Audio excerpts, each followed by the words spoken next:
Holy Terror! This is from 2017 and written and directed by Rich Mallory and is a possession movie. So, what's Holy Terror all about?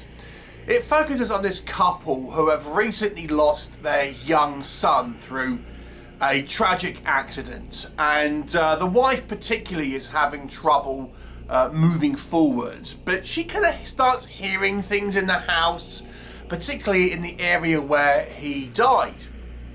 So she contacts her hippie spiritual aunt, who is able to do kind of spirit medium communication type things, and the aunt says, well, it might be, you know, your young son, could be something else, but it could be the son. So they obviously agree to do a full-on sort of seance really and try and speak to it, but it appears it isn't the son. It's actually a demon which inhabits the wife's younger sister, who is going through some type of drug rehabilitation withdrawals, and as such is quite vulnerable.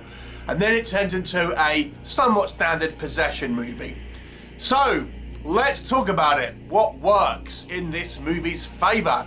Now, this is a low-budget film, so obviously expectations in place.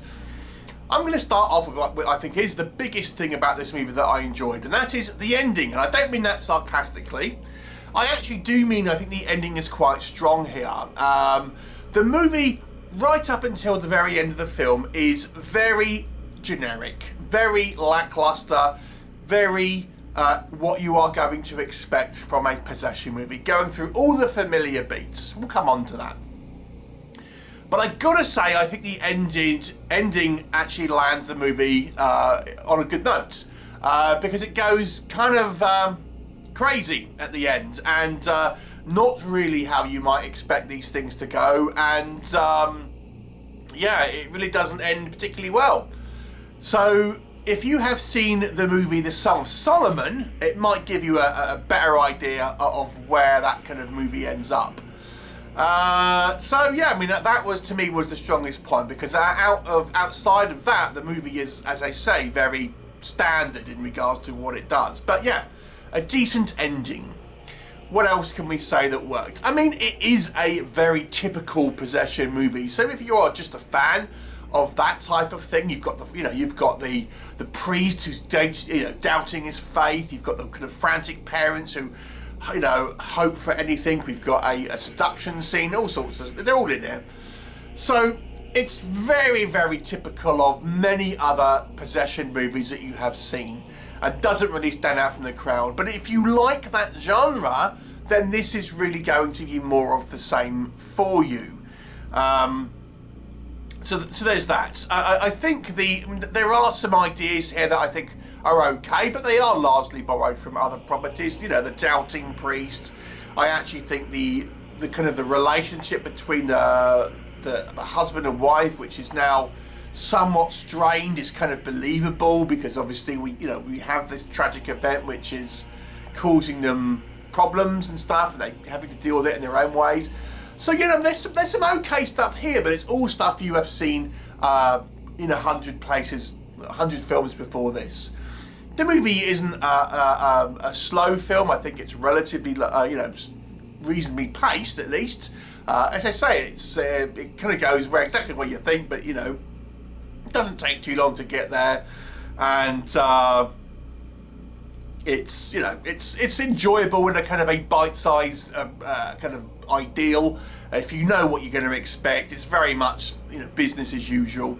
Where this movie fails, I think, is just that it's just very, very generic. I mean, I question sometimes the idea of filmmakers, and I'm thinking, I've got this idea for the film. Okay, what's the idea?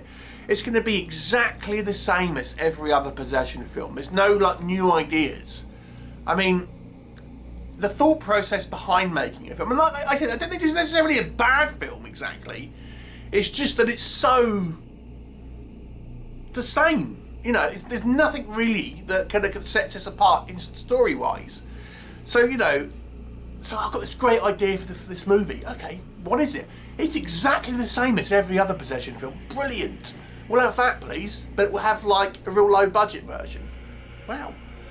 The posters, you know, I don't normally talk about the posters, but they make this movie seem way more satanic than it actually is. I mean, the makeup that you'll see on the various posters is nothing like the movie. The movie is quite kind of like low tech in regards to practical makeup and VFX and stuff like that. It's nowhere near as kind of like horrific than the posters will suggest. But that is true of many films, I would say. Here's the biggest issue I have with this movie. The acting isn't good. The acting is not good.